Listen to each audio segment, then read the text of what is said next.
Hello everyone, welcome to JDK institution. ಈ ವಿಡಿಯೋದಲ್ಲಿ chapter 8 ಆದಂತಹ ಎಲೆಕ್ಟ್ರೋಮ್ಯಾಗ್ನೆಟಿಕ್ ವೇವ್ಸ್ ಮೇಲೆ ಇಂಪಾರ್ಟೆಂಟ್ ಮತ್ತು ರಿಪೀಟೆಡ್ ಕ್ವಶನ್ನ ಡಿಸ್ಕಸ್ ಮಾಡ್ತಾ ಹೋಗ್ತೀನಿ. ಈ ವಿಡಿಯೋನ ಉದ್ದೇಶ ಜಸ್ಟ್ ಪಾಸಿಂಗ್ ಪ್ಯಾಕೇಜ್ ಆಗಿರುತ್ತೆ. ಸೊ ಯಾರ್ಯಾರಿಗೆ ಡಿಫಿಕಲ್ಟ್ ಆಗುತ್ತೆ ಪಾಸ್ ಆಗೋದಕ್ಕೆ ಇಷ್ಟು ಓದಿದ್ರೆ ಸಾಕು ಅಂತ ಹೇಳಿ. ಸೊ ಇಲ್ಲಿಗೆ without any delay let's get started. ಮೊದಲಿಗೆ 2 marks question. Give 2 uses of microwaves. Uses ಆದ್ರೂ ಕೇಳ್ಬೋದು, ಅಪ್ಲಿಕೇಶನ್ಸ್ ಆದ್ರೂ ಕೇಳ್ಬೋದು.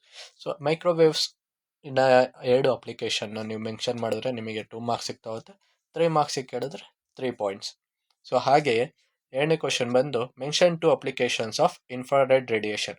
ಇನ್ಫ್ರಾರೆಡ್ ರೇಡಿಯೇಷನ್ನು ಎಲ್ಲೆಲ್ಲಿ ನಮಗೆ ಯೂಸ್ ಆಗುತ್ತೆ ಅಥವಾ ಅಪ್ಲಿಕೇಶನ್ಸ್ ಎಲ್ಲೆಲ್ಲಿದೆ ಅಂತ ಹೇಳಿ 2 ಪಾಯಿಂಟ್ನ ಮೆನ್ಷನ್ ಮಾಡಿದ್ರೆ ನಿಮಗೆ 2 ಮಾರ್ಕ್ಸ್ ಕ್ವಶನ್ ಸಿಗ್ತಾ ಹೋಗುತ್ತೆ. ಹಾಗೆಯೇ 3ನೇ ಕ್ವಶನ್ ಬಂದು give any 2 applications of X-ray. ಎಕ್ಸ್ರೇಯ 2 ಅಪ್ಲಿಕೇಶನ್ನ ನೀವು ಮೆನ್ಷನ್ ಮಾಡ್ತಾ ಹೋಗ್ಬೇಕಾಗುತ್ತೆ. ನೆಕ್ಸ್ಟ್ 4th ಒಂದು ಬಂದು write any 2 uses of ultraviolet race. Ultraviolet ಅಂದರೆ UV ರೇಸ್ನ 2 ಅಪ್ಲಿಕೇಶನ್ನ ನೀವು ಬರಿತಾ ಹೋಗ್ಬೇಕಾಗುತ್ತೆ. ಸೊ ಬರೆದ್ರೆ ನಿಮಗೆ 2 ಮಾರ್ಕ್ಸ್ ಸಿಗ್ತಾ ಹೋಗುತ್ತೆ. ಇದಾದಮೇಲೆ 5th ಬಂದು write any 2 properties of electromagnetic wave. Electromagnetic ವೇವ್ನ 2 ಪ್ರಾಪರ್ಟಿನ ನೀವು ಮೆನ್ಷನ್ ಮಾಡಬೇಕಾಗುತ್ತೆ. 3 ಮಾರ್ಕ್ಸಿಗೆ ಕೇಳಿದ್ರೆ 3 ಪ್ರಾಪರ್ಟೀಸ್.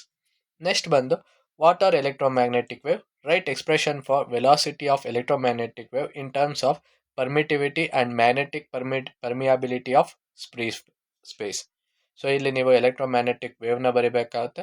ಮತ್ತು ಫ್ರೀ ಸ್ಪೇಸಲ್ಲಿ ಎಲೆಕ್ಟ್ರೋಮ್ಯಾಗ್ನೆಟಿಕ್ ವೇವ್ ಯಾವ ರೀತಿ ಮೂವ್ ಆಗುತ್ತೆ ಅಂತೇಳಿ ಆ ಎಕ್ಸ್ಪ್ರೆಷನ್ನ ಬರಿಬೇಕಾಗುತ್ತೆ. That is E=1/√μ0 so next ಒಂದು ಬಂದು what is displacement current. Write expression for displacement current.